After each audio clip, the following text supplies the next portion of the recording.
What's going on, everybody? Hope everybody's having a great Friday evening on the West and the East Coast or wherever you are in the world. I am here. I am one half of Big and Little. I am Aaron, 49ers First Takes, and that's my dude. I mean the dream. How you doing, man?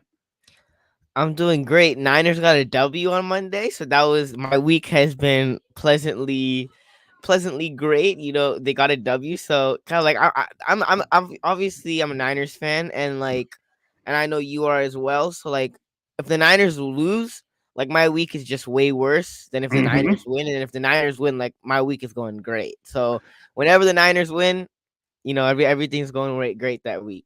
Dude, I was in a deep depression for 6 to 8 months after the Niners lost to the Chiefs in the Super Bowl. So I know all about moods and all that kind of stuff. Real quick, I want to say hello to Carcast. He says, "How you both doing?" We're doing good, man. Damian Lee, another regular of the channel, says, "What's up, Niner family? What's going on?" Platform 246. Me and him have been talking. We got to do something soon. We got to get some collaboration going. I've been noticing him a lot on Twitter. We've been kind of interacting. I tell you, man, over the time of just being on Twitter and like making content, you just meet a lot of cool people. So there's always somebody new to talk to, a different slant on similar topics, but maybe someone else's opinion. I like people that don't really BS too much. You know what I mean? People who try to like be super positive or try to be like a certain character online. I kind of don't dig that. I like when people like, hey, if you're pissed off and the Niners are pissing you off, man, go ahead, be honest. So I think a lot of people really like honesty. So Platform says he's still depressed about the NFC or about the Super Bowl. Me too. I think about it a lot, actually. We got Frank Tom Ocean in here, long time subscriber to my channel. Says, "What's up, Aaron?" Props to Platform for saying hit the like button. Yeah, guys, if you can hit the like button, that's awesome. And the likes always help people find the stream and share it out to the masses, especially with me and Amin doing something on Friday night. Most people are probably getting smashed and don't want to be on YouTube. So if we can give you guys any entertainment, that's what we're here for. Brian Culp in the building. What's going on, my man? And Damian Lee says, losing to the Cowboys in the NFC Championship game in '93 put me in a bad mood for days. I was in a bad mood for about a good couple of years during that Cowboy era. I mean, you missed out on all that, but it was a tough time. I'm actually Um, grateful. I'm actually grateful I wasn't around back then because that Super Bowl, that Chiefs Super Bowl already did it for me. yeah, And and then what's worse even about that, then we went into the pandemic a month later. So for Niners fans, yeah, it was a that really whole weird year, season. Yeah, that whole year was just horrible because you lost to the Chiefs in the Super Bowl, and then like literally a month later, COVID's on the rise, movie theaters shut down, everything gets shut down. Schools obviously still open via Zoom, but man, that year for Niners fans was just rough, and I know that from experience, right? Like obviously losing the Super Bowl and having COVID, it was definitely not the best of years. mm-mm. So I figure, there's been a lot of talk. I don't really know a crap ton about Carolina, other than they got a really good defense and they're a tough team to score on, and the fact that they've been in every game that they've been in. My first topic, and I sent these to you.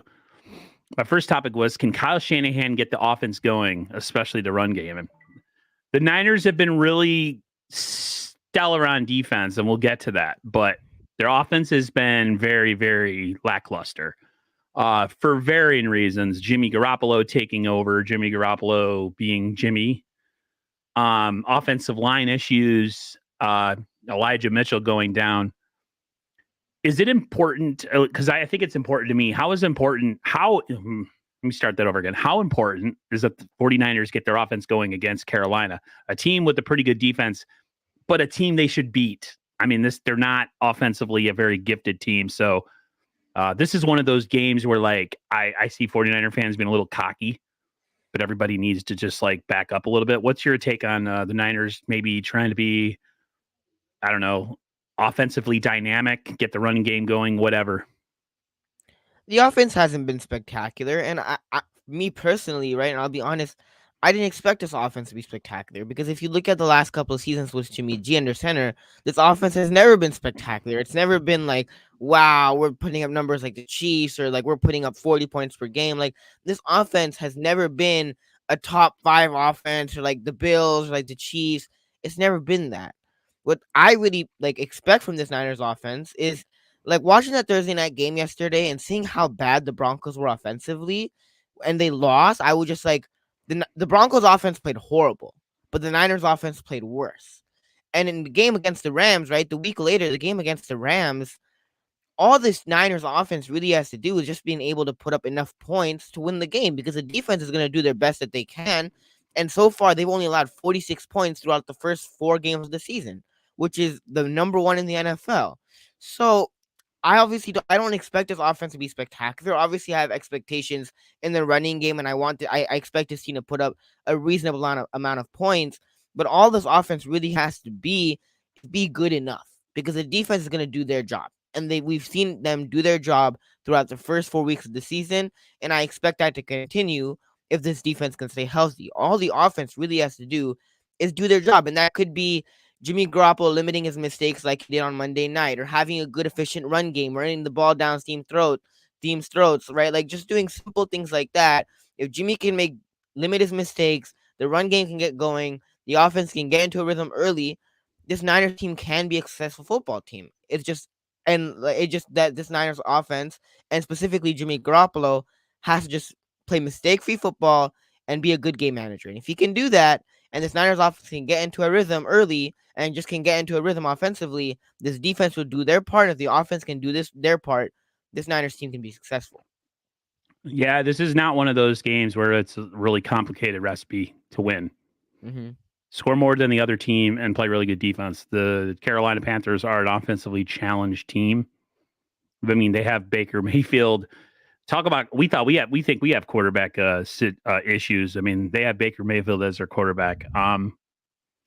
These are such tricky games though, because these are the games that you really need to put your foot down and kind of put teams out early. But the Niners offense hasn't been flashy enough. I mean, Jimmy is Jimmy. The offensive line, I'll tell you what, the pass protection for Jimmy has been pretty good the last couple weeks. Last week, I don't think they allowed a sack. But, you know, they have some issues going on now with Jalen Moore taking over at left tackle, which I'm really scared of. Colton McKivitz is out now, and now they're doing this thing where they're swapping right guard between Daniel Brunskill and Spencer Burford. So there's definitely some concern. But at the same time, I'm at the point now where I'm like, you know, listen, we got 2 games against 2 teams we really should beat.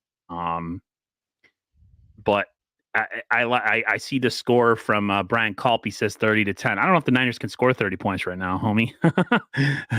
I'll take 24, maybe 24-3, 24-10. I'll take a win. That's all I'll take. Honestly, right now, I think the Niners offense. I think Jimmy can get better because I do think he's still kind of coming into his shape, his own. Same thing with Debo. No, not Debo. Same thing with Kittle. And so my patience is there a little bit right now, but as we get towards the middle of the season where we start playing a lot of these really good teams, the Niners scoring 17 points on offense is just not going to be enough, especially when you face a team like Kansas City who can score points falling out of bed. You know what I mean? So to me, it's just a matter of like, I don't know, being more multiple in your offensive looks, especially with the running game. Like, give Jordan Mason a shot. You know what I mean? It's been the Jeff Wilson Jr. Yeah, it's been the Jeff Wilson Jr. and Debo show, and that's pretty much it. And I don't understand. Actually, I do understand. I know Kyle is all about running with the hot hand, even if it means driving guys into the ground. But I would love to see some other people get involved. But at the same time, if it ain't broke, don't fix it. I mean, even if they could just score, I don't know, 7 more points, I'd be a little bit more comfortable. But like a lot of people are saying on Avatar Singh says, Panthers defense is good, not scoring 30. Yeah, it's exactly how I feel. They have a really good defense. So scoring 30 might not be as easy as we think. We could do it in Madden. We could do it on paper, but I think the 49ers They need to come out and, I don't know, they just got to put their foot down and dominate in this game. This is a game that they need to win, and they need to win this game quickly. Brian mentioned it in the comments, and I would like to say something about it real quick if you don't mind. Yeah. Is that, yes, what the Niners are doing offensively will work against certain teams, right? We've seen it work against the Rams in the past. So am I surprised what this Niners offense did against the Rams? No, not particularly, because I've seen them do it against the Rams numerous times before, right? In the regular season. But as the season goes on, you're going to be playing better offenses. You're going to be playing the Kansas Cities. You're going to be playing the Chargers. You're going to be playing better offenses. And I said this before, but the defense is going to try their best, but how much can you really limit those elite offenses? It's Right. not easy to do. And the thing is, like, yes, the defense has been playing great, but their competition, if we're being 100% honest here, Right. like the Broncos have been struggling offensively, so they're trying to find what they're still trying to get into rhythm offensively. Russell Wilson and Hackett. The Bears offense is just bad because the offensive line can't protect Justin Fields and he has no time to throw the football.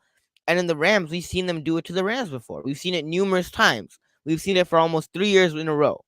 But like when you're playing the better offenses, right? The Kansas Cities, the Chargers, how well will this offense do?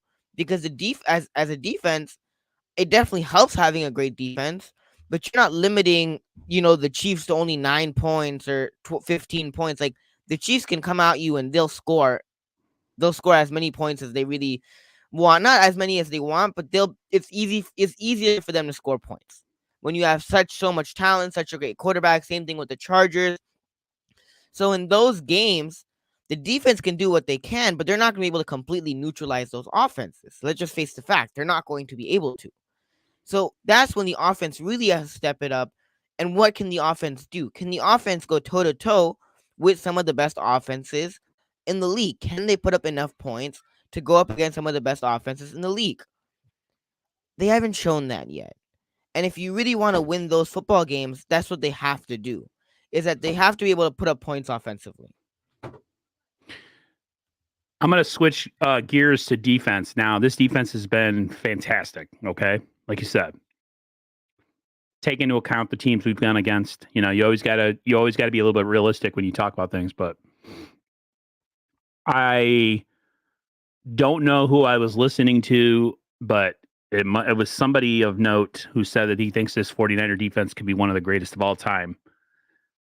I'm not ready to go there yet because of what you said, but the one thing that worries me that we're starting to see is injuries. And we'll get to the two injuries and the one that really has me concerned. And I know you know who I'm talking about. Because that has a whole other storyline behind it from the off season. But this defense is really, really good. I think the pass rush showed how good it could be. Granted, they were going against a pretty banged up Rams offensive line, but that's what you want to do, right? If you have the opportunity to get sacks and pressure against a banged up line, you do it. And the Niners did it. So it showed me that they can do what's expected. But I'm not ready to make any type of proclamations. To me, it's all about the what's the word? What's the saying? It's all about the physical toll that the season takes. It's a battle of attrition, and that's the Niners. Anybody who's in this chat, anybody who watches this later knows that the Niners have a notoriously bad luck with injuries the last, handful of years or so. So this defense is fantastic. I think Hufanga is an emerging star. But even on that front, everybody's got to wait a little bit. We got to chill out. It's been 4 games. I'm not saying not be excited, and I'm not saying not to make statements or be, look into the future. But at the same time, we got to give it a little bit of time. We got to see the body of work. I know personally I want to buy a Hufanga jersey, but I'm going to wait a little bit. You know what I mean? I want to buy a Debo jersey, but I'm going to wait a little bit. So it's just one of those things where be excited, be happy, be enthusiastic, but also be a little bit real to yourself. So I don't know. What do you think? I think Ufanga has been good. I think he's been phenomenal this year, right? With the turnovers, with being with all the tackles, with everything that he's done so far, he's been great. And coming into the season, we were concerned, and there were concerns from numerous Niners fans because Jimmy Ward got hurt. He was on IR. He was going to miss the first 4 games of the season. And we were like, what's going to happen in this safety group? What's going to happen to the safety position? Talanoa Ufanga's a rookie. Not a rookie, he's a second-year player. We saw flashes last year, but there were also times where he made mistakes in coverage. What's going to happen this year? And so far, Talanoa Ufanga kind of made a statement like, don't worry, like, I got this. And he's been great for this 49ers team. And I'll be honest, when Robbie Gould missed that field goal in that Monday night game, I was like, oh no, will the Rams come back again for the second time in a row? And then going back and watching that Talanoa Hufanga play after, like, he literally he just like boom and intercepted the pass. Like, Talanoa Hufanga kind of won us that game in a sense. Now I agree with you. Yes, take it game by game and take it one game at a time.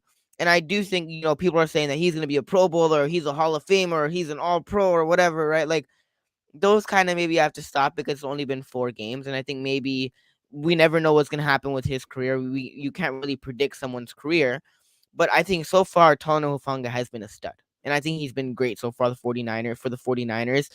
And Talanoa Hufanga, I mean, this defense, we'll obviously talk about it later, but not having Jimmy Ward, imagine having Jimmy Ward and Talanoa Hufanga now, right? And I personally, and possibly Verrett if they activate and him. possibly Verrett also, right?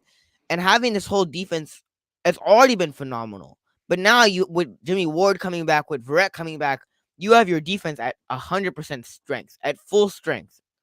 This defense is going to be even scarier than it already once was, right? And I want to give props to someone else besides Talanoa Hufanga, which is to Sean Gibson, because Yeah. in Jimmy Ward's absence, he's been great.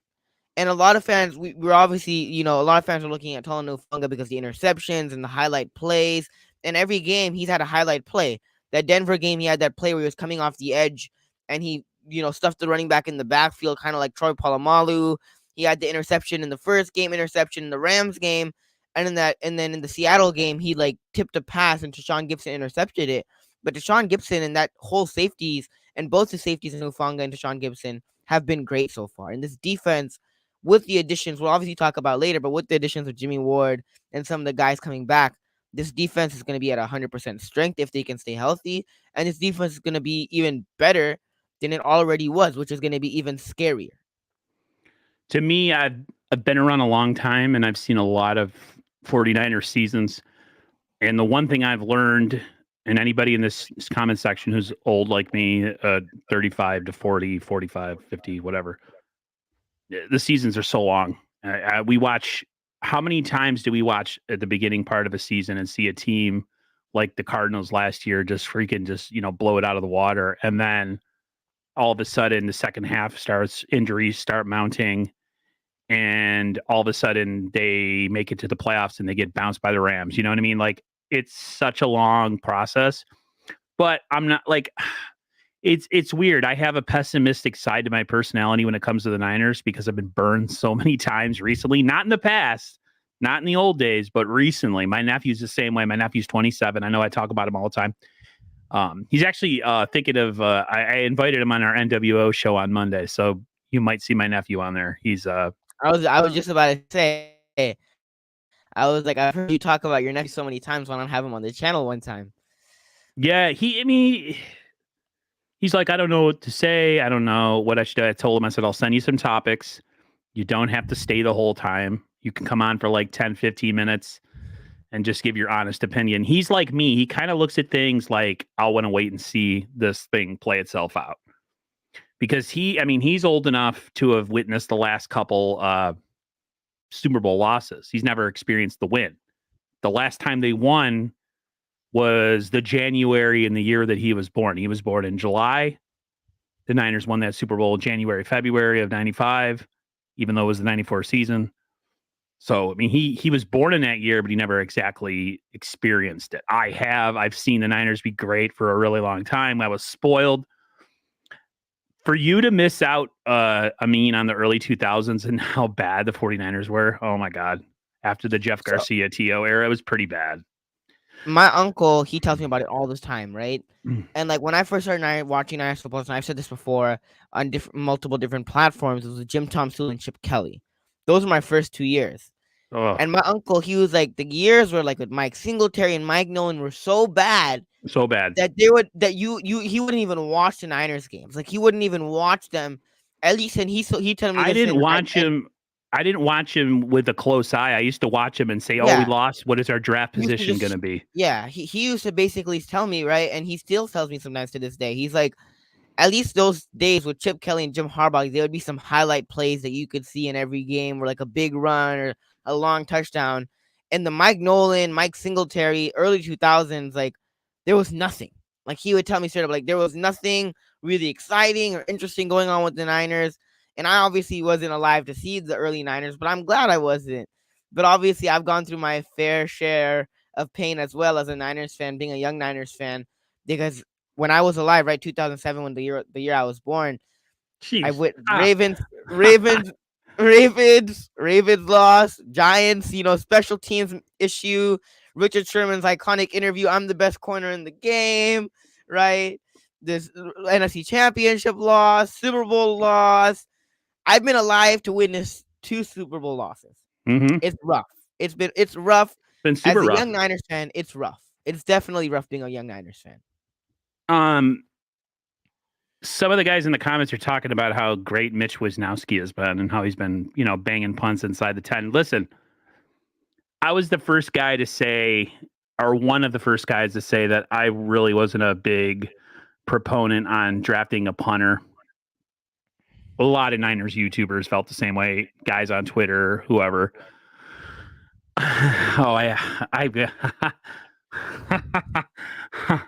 Damian Lee says Tom Sula reminded me of an out of shape, ravishing Rick Rude, kind of mixed with Ron Jeremy a little bit. So you take Ron Jeremy's gross, pathetic, nasty looking self and mix. Yeah, I can see that. That's pretty disgusting, though. But yeah, he's been fantastic. The splitting of the duties, I think, has been something that so far has looked like it's working. But I want to see this man late in the year and see if he can still some of these punts that he's had. I mean, the Niners have been pinning teams, and then you can't really get any offense going when you're inside the 5-yard line. It's really tough to run anything.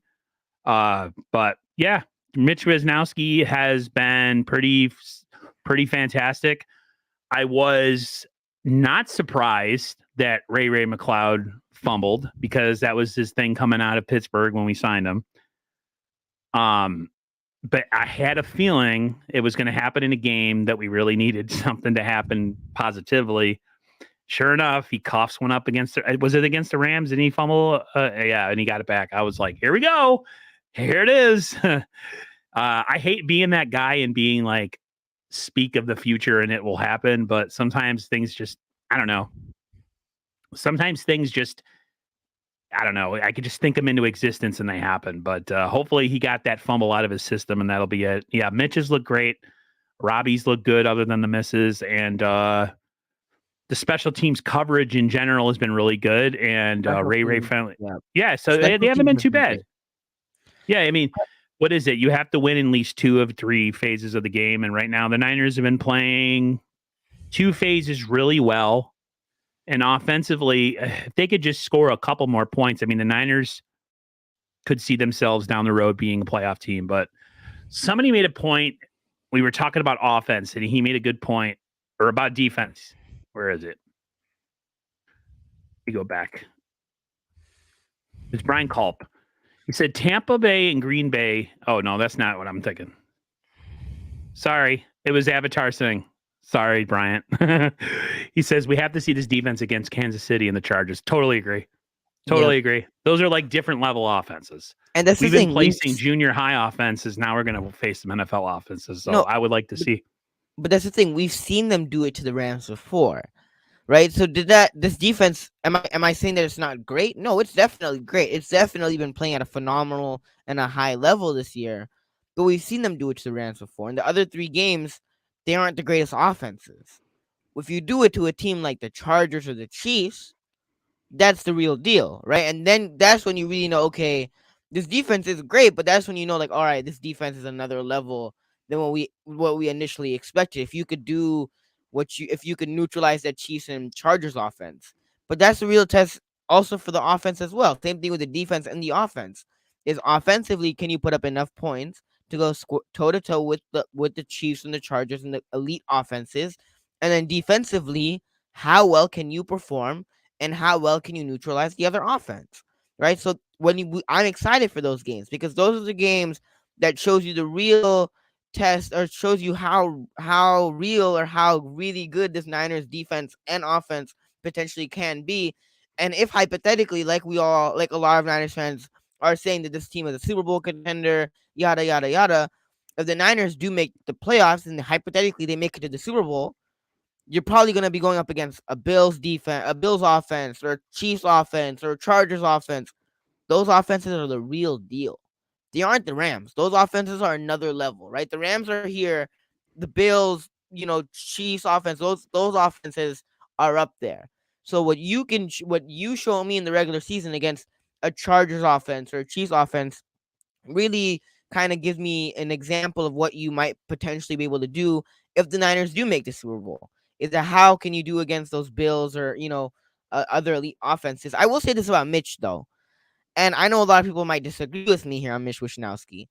Is that I really didn't think it was necessary to re-sign him. Like I think Mitch has been great this year, and I'm not taking anything away from Mitch Wishnowsky.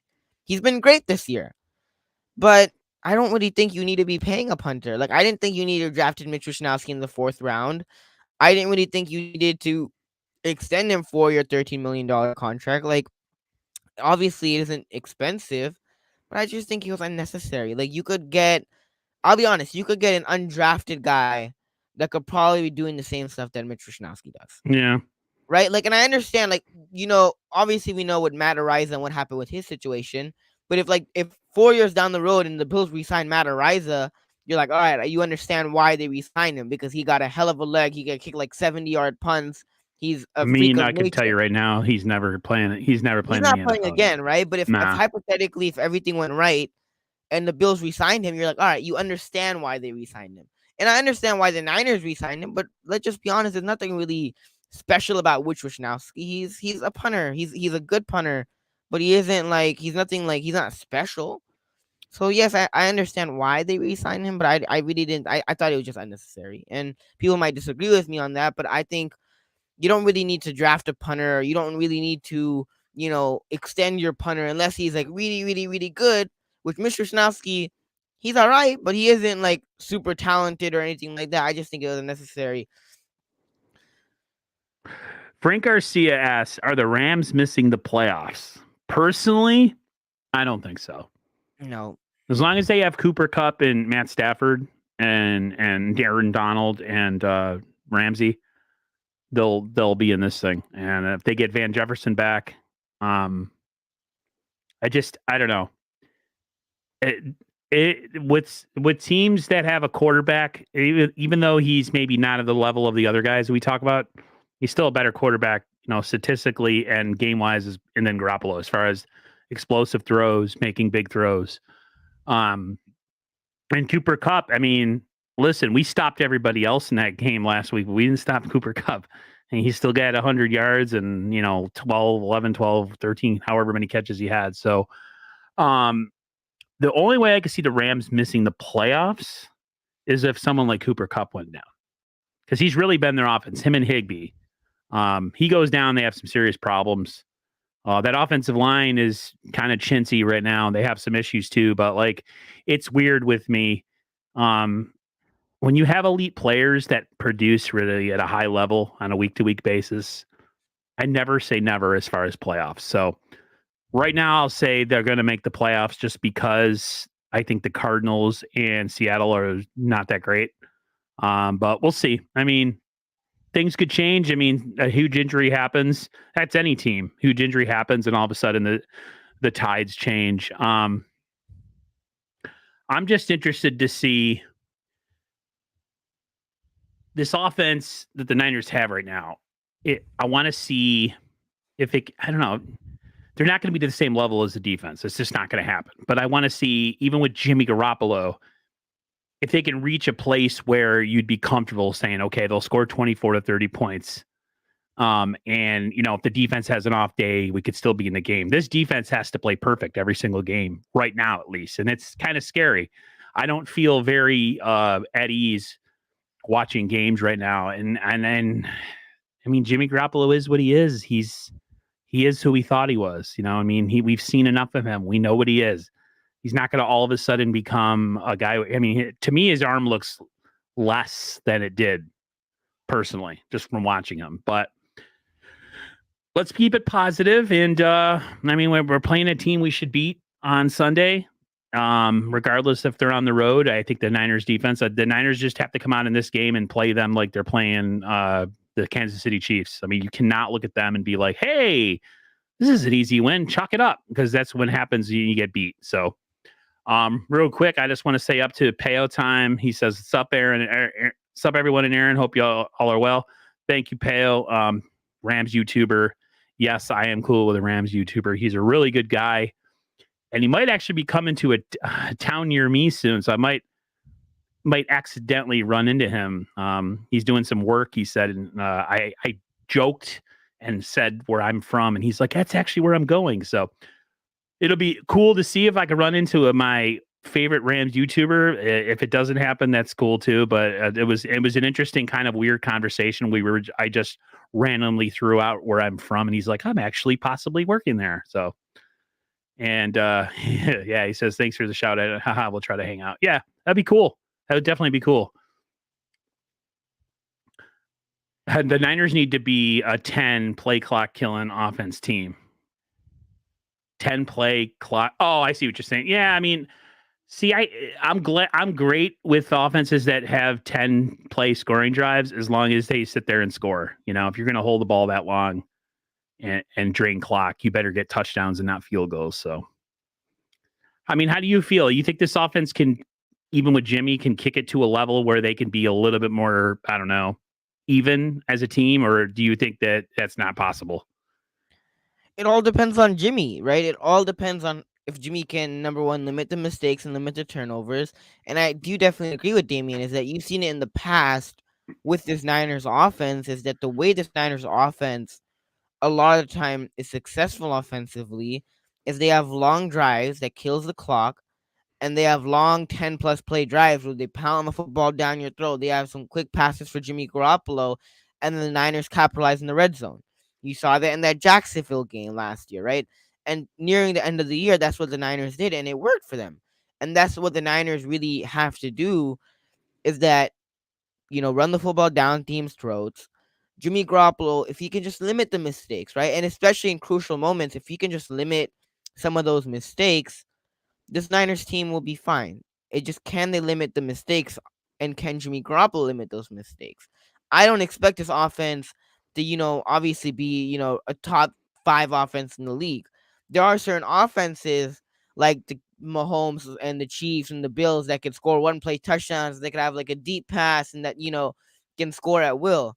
The way that the Niners have to put up points is they have to pound the football down your throat, be conservative, and that's how the Niners put up points offensively. And that's how they especially do it with Jimmy G. And that's what the Niners have to continue to do if they want to be able to put up points offensively. And I said it earlier in the stream, that Broncos game, the Niners should have won, because the Broncos offense was playing really, really bad. Yeah. But the Niners offense was playing worse. Jimmy Garoppolo was playing worse.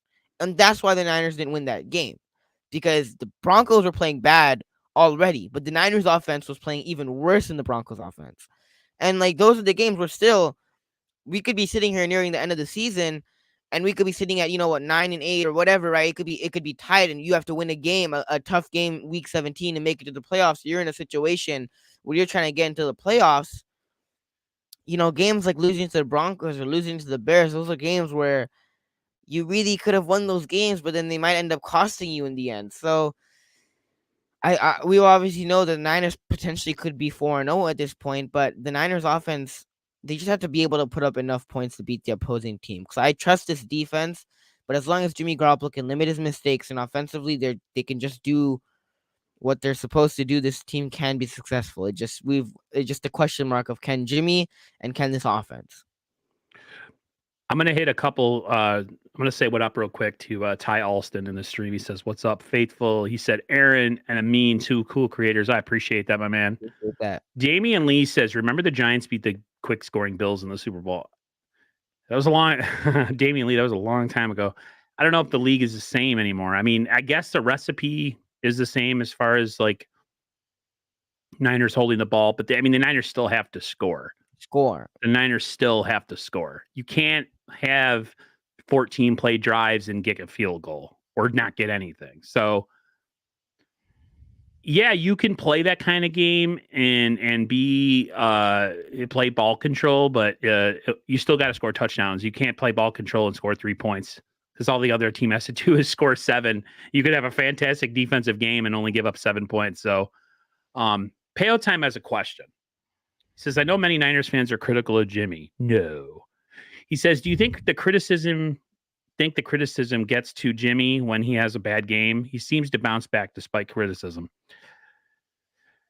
Jimmy's a weird cat because sometimes he looks like he's carrying the weight of the world on his shoulders, and then there's times where you want to punch him in the face because he just seems like he doesn't give a damn, and he's just smiling, and the game's like he's played a bad game. Like at the end of the Broncos game when they caught him smiling on camera and shaking hands. Like so many Niner fans were so mad, including myself. And then there was people like, "Oh, give it a break. You know, he just played a tough game." So I think I don't know if he bounces back. Jimmy is very bipolar. I don't know if you've seen the graph that Jesse Naylor has put on before, but it's like the cycle of Jimmy. Plays great against a bad team. I don't know. It just goes through all like the bipolar episodes that we deal with Jimmy. Plays bad, need him to be replaced. Goes off against a bad team. Everybody thinks he's great again. It's just like one of these things where it just goes in a circle. So, but I don't know. I mean, at this point, Jimmy is what he is. Ty Alston says Jimmy is immune to the criticism at this point. He keeps smiling and keeps going. Yeah, I don't think anything affects Jimmy at this point. Brian Culp doesn't think that the media affects Jimmy. I don't think it does either. Yeah. I think obviously as a player you hear it, right? But I don't think it affects Jimmy Garoppolo, right? If you're a player and you hear, obviously, if some players have social media, and obviously you hear like what people have to say on the radio or what people have to say, but I don't think it affects Jimmy at all. I think he's a professional, and that's something I will give him credit for because Jimmy Garoppolo is a professional, right?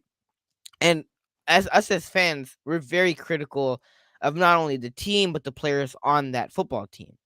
So with Jimmy Garoppolo, time and time again, yes, I also agree that sometimes I do get upset when after games he's smiling or he's not, as serious, and sometimes he says we instead of I in press conferences.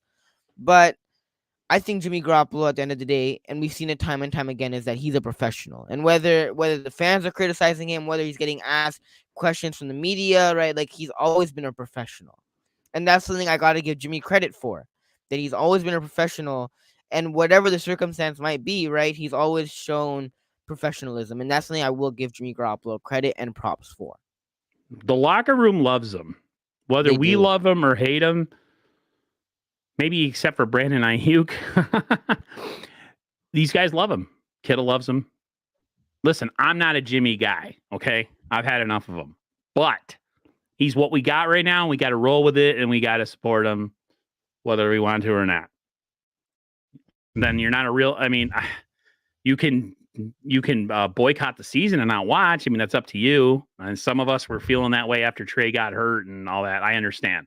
But it is what it is. It's what we have. It's the cards we've been dealt, so to speak. Jimmy is what he is, and he's not going to change. Do I hate when I see him smile after a loss or after he throws an interception? Hell yeah, that pisses me off. But at this point, we don't really got another choice. So we have to almost, you got to eat a crap sandwich and just deal with it. And you were talking about the D offense and how we, running ball control.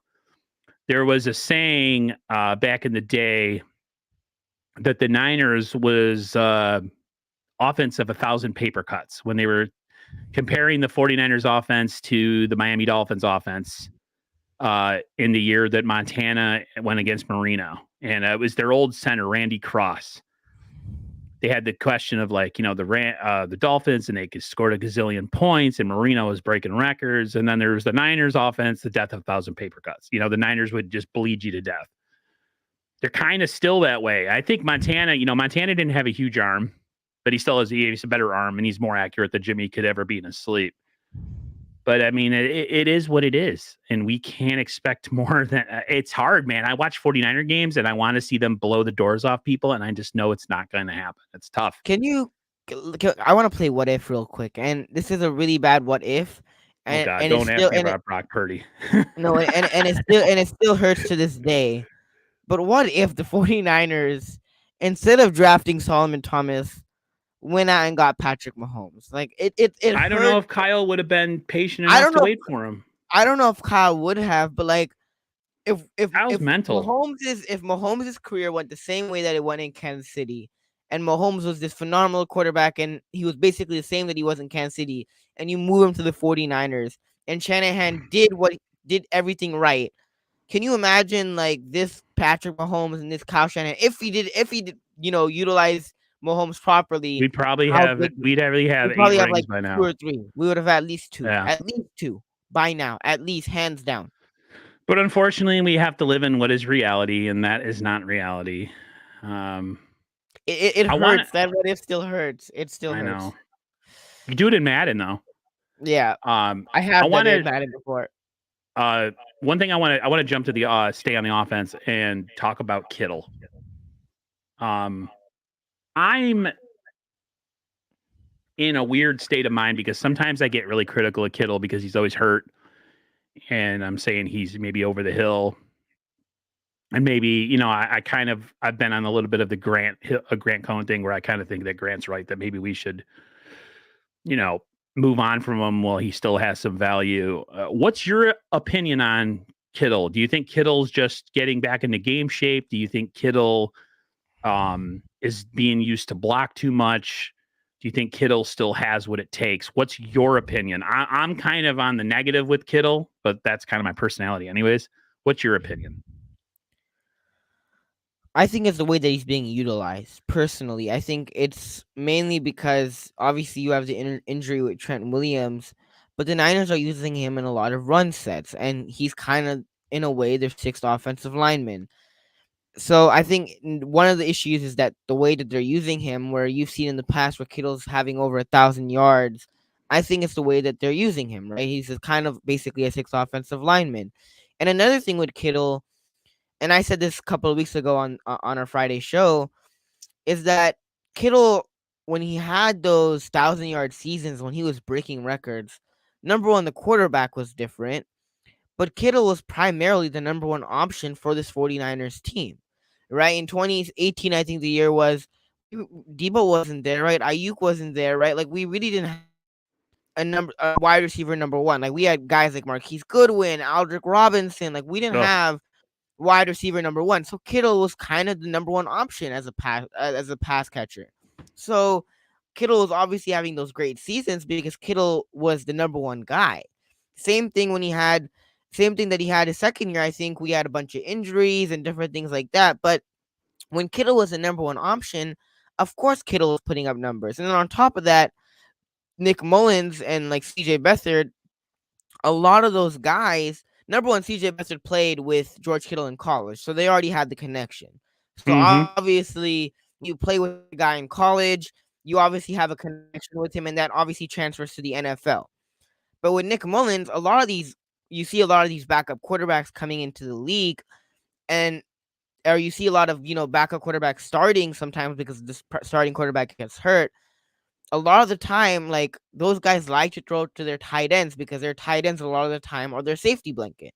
So same thing with Nick Mullins. Kind of George Kittle in a way obviously was the number one option, but he's also a safety blanket in certain situations, right? You look at that Raiders game and George Kittle had that one-handed catch, but Nick Mullins put it there. But like he in a way, George Kittle was kind of a safety blanket. So right now, I think the issue is George Kittle obviously isn't the number one option for this 49ers offense. There's other guys like Debo in the running game. and there's other guys on this offense, and Debo's kind of, option number 3 or option number 4 in a way. You could say Debo's option number 1, running backs option number 2, Ayuk, and then you could argue, George Kittle's number 3 or number 4 as a target. But I think it's 2 reasons this year is, I think, obviously the way that he's being utilized and that he's just not the number 1 option. He just simply isn't. He's not even the number 2 option for this 49ers offense. And it's sad because the way that they're paying him and the amount of money that they're paying him, I would love to see Kittle being more involved in this offense, right? It's obviously fun seeing Kittle have the spectacular plays or, fighting for extra yards, but I don't think we're going to see a lot of that. Now, there obviously are going to be games where Kittle has big games and he has over 100 yards. And the same thing happened last year where there were certain games where he would go off and you're like, wow, George Kittle, amazing. But it's not going to be consistent. It's definitely not going to be consistent where you see George Kittle like he was having in 2018, where he was having 100-yard games back to back, or, and even right now, what's even worse is that in that Monday night game, he had like less than like 4 receptions. So like he's not even getting targeted at all. And it He had obviously one great, sucks. like kind of like a slant. Yeah, post. He had a It was great a good pass throw by there. Jimmy, actually. It was a great throw by Jimmy. Obviously, he couldn't come down with it, but he's definitely not being utilized. He's not being utilized a lot in the passing game.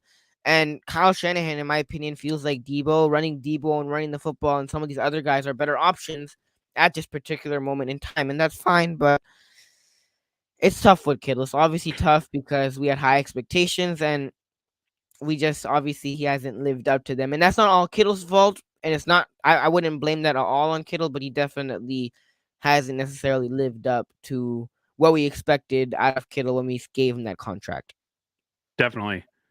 And with the 49ers, I would just like to see them kind of get other guys involved so that if something was to happen to a Debo, we could say, oh, okay, we still got this guy. We still have Ayuk. We still have Debo. Kyle is just dead set on feeding somebody the ball when they're hot, which is great. But I'd like to see other people get involved as a safety net just in case the defense goes, you know what? We're going to put our whole team on Debo. Can the Niners beat us without throwing to Debo? So a question from Peo Time. He says, question for Amin. As a young Niners fan, who are some of your favorite players you have seen play for the Niners in your life? My favorite player of all time is Colin Kaepernick, because that's when I really started watching Niner football. And my first ever jersey was a Colin Kaepernick jersey, and that's kind of why I fell in love with Niner football. So Colin Kaepernick, probably my favorite 49ers player of all time. Still have that jersey in the drawer. But I don't know, there's a lot of guys that I like. I like Aziz, obviously some of the current guys like Fred Warner. But I've seen a lot of ups and downs with a bunch of Niners teams, Niners players, and different things like that.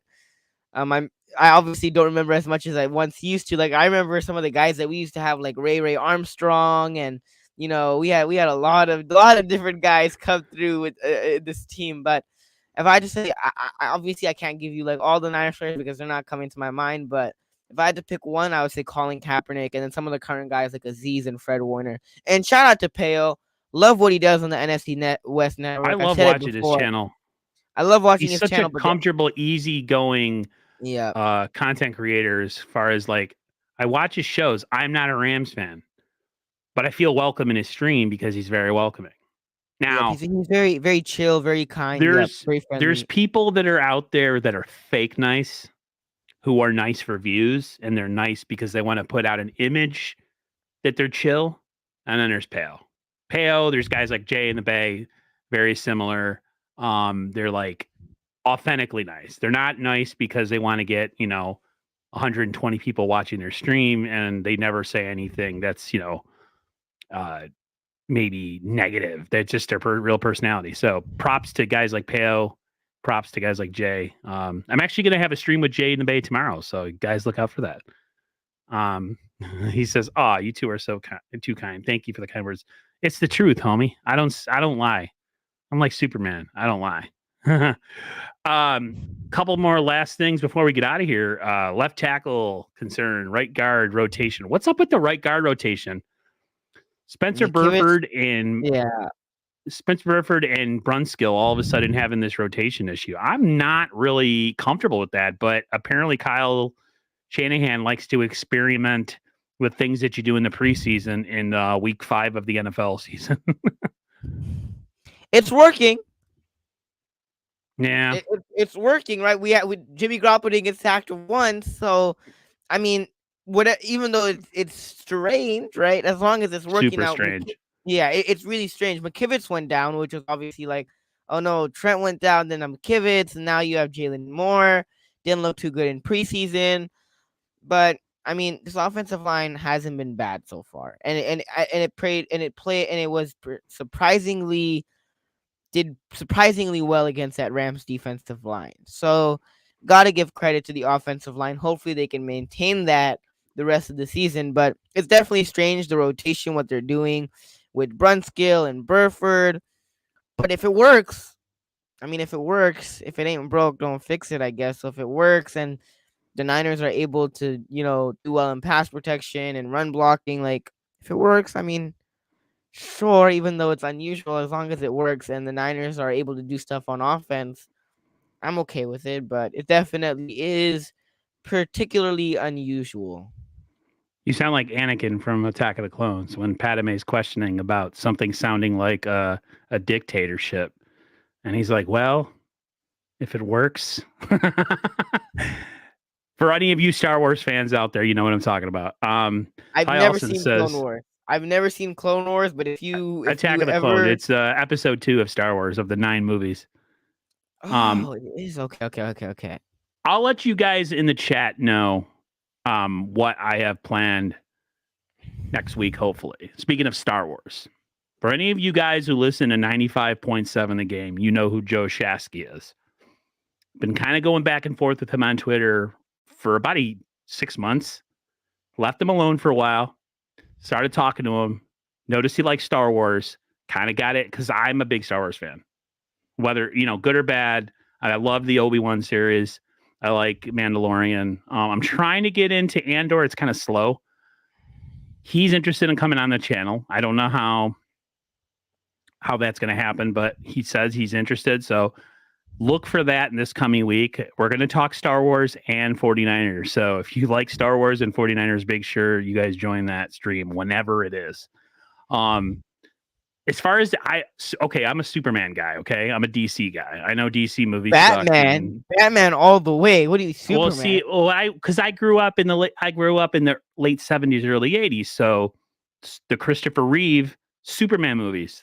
Now they're dated and they're corny and cheesy, but that's what I grew up on. I grew up on that. Transformers, G.I. Joe, He-Man, all that stuff. So He-Man, I have a special place. I have an uncle, right? I've already said it before, but like he has He-Man action figures. Like I still have some of his old, X-Men figures and different things like that.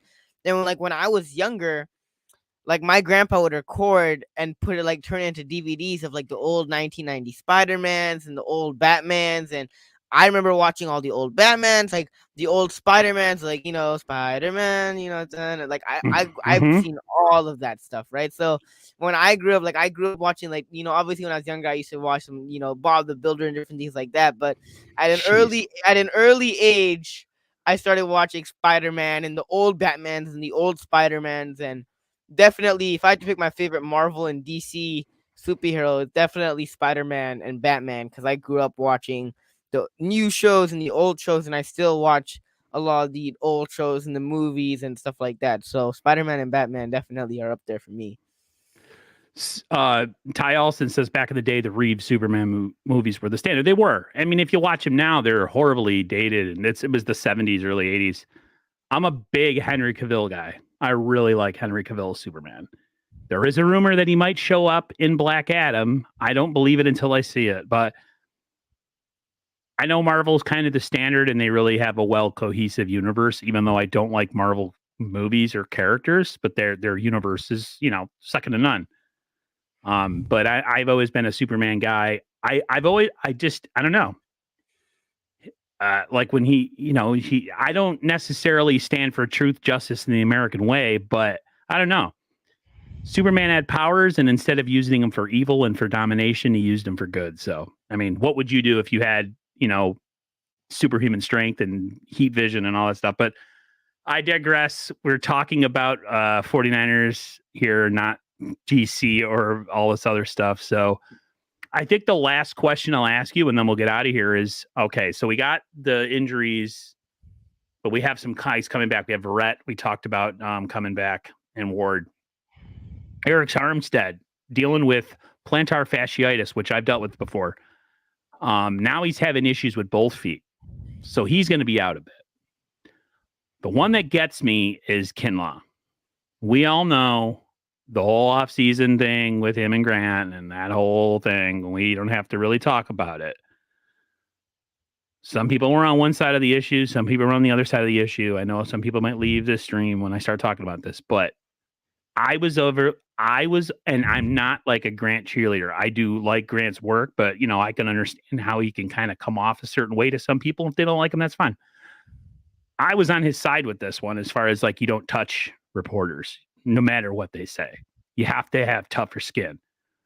Everyone was like, blah, blah, blah. I was really wrong. And here he is again, not playing, still hurt. He was told, Grant said stuff about him being in the training room. Who's right in this situation right now is all I'm saying.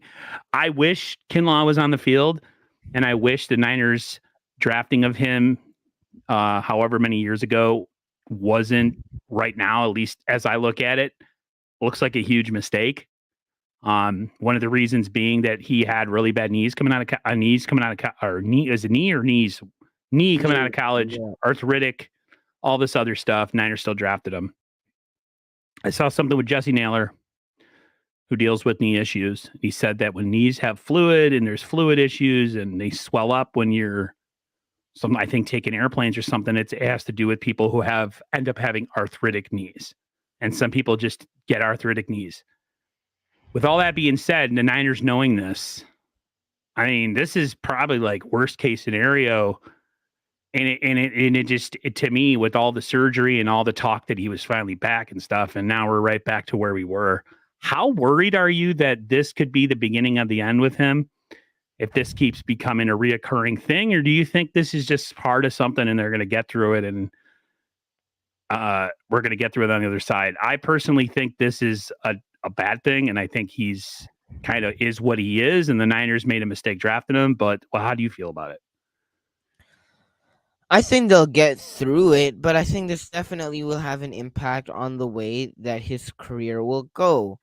And pre-draft, there were concerns about his knee issue, right? There was concern about knee tendonitis and knee issues, and that scared a lot of teams off, right? Which is rightfully so for a lot of teams, because they don't. If he gets hurt, right, and he has the knee issues, and the knee issues linger, it obviously will take a toll on his NFL career.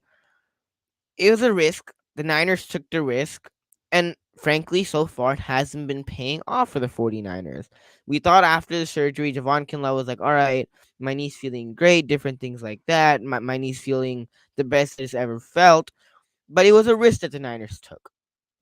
It's a risk when you draft any player. And that risk that they took with Javon Kinlaw, so far just simply hasn't panned out. And I'll be honest, I know what the Niners are thinking. They're like, all right, we traded DeForest Buckner, and in his replacement, we'll get Javon Kinlaw. But DeForest Buckner is something else. He is for a defensive tackle. For a defensive tackle, he can get sacks, and he's really 6'7". Exactly, right?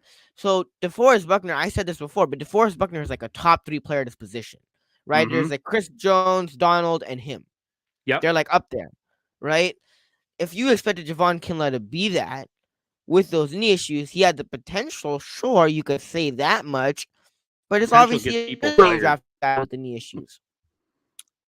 Knee tendonitis. Yeah, knee tendonitis, right? That was the issue pre-draft, which was knee tendonitis. And I just Googled it, by the way. But that was the issue.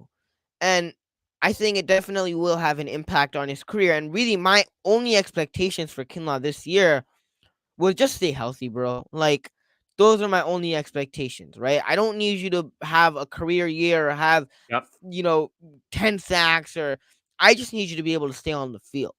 And if you were able to do that, I would say it's a pretty successful season for the most part. At least if you're able to stay healthy for, 13, 14, 15 games for majority of the season, I think it would be fine. But Kinlaw so far hasn't been able to do that. And so far, to be honest, it's not looking like the right pick. And that's the thing, like going back to it. It was a risk. Drafting any player is a risk. But when you draft a player with knee issues or certain issues or injuries that linger, injuries pre-draft, it's a risk when you draft that player. And so far, simply it just hasn't been panning out.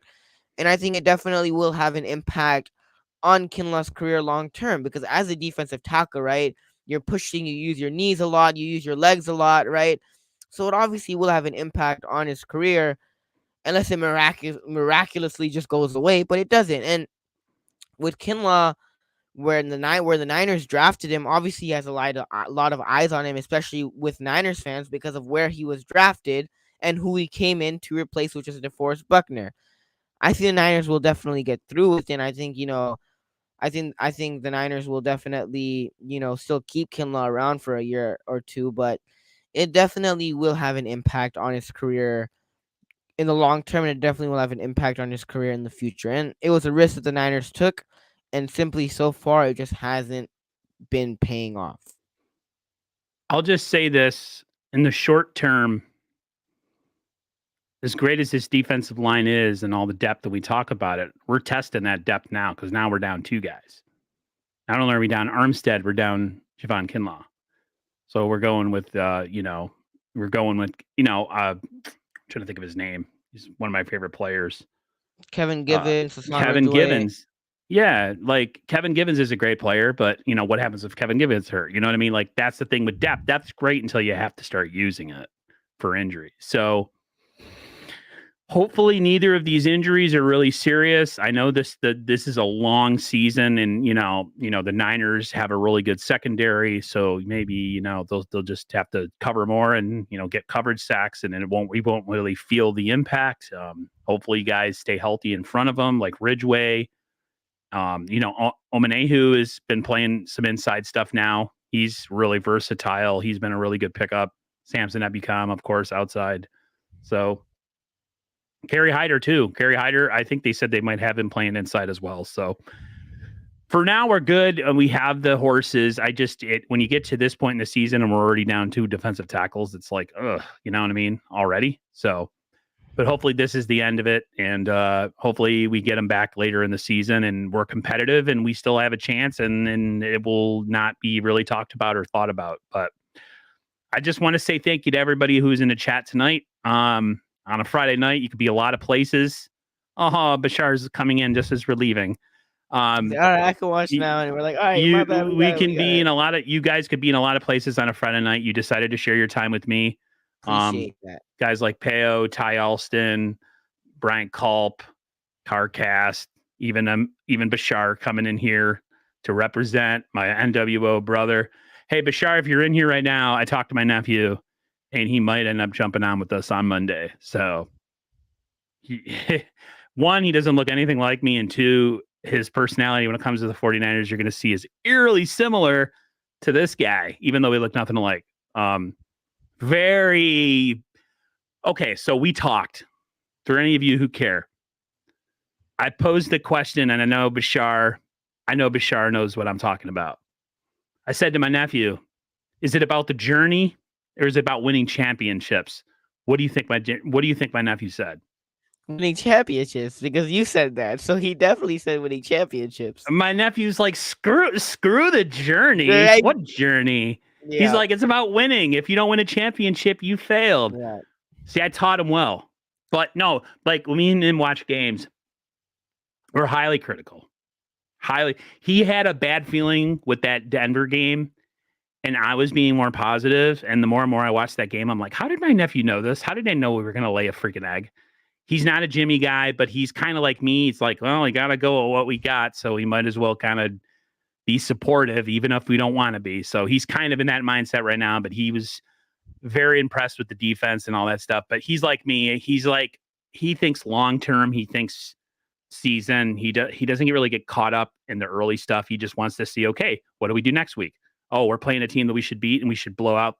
What are we going to do there? You know what I mean? He's always on to the next thing. He's not about the journey. He's about future championship winning. So And right on time, as we're about to end the stream, we get a porn bot in here. All right. Oops. Sorry, I didn't mean to do that.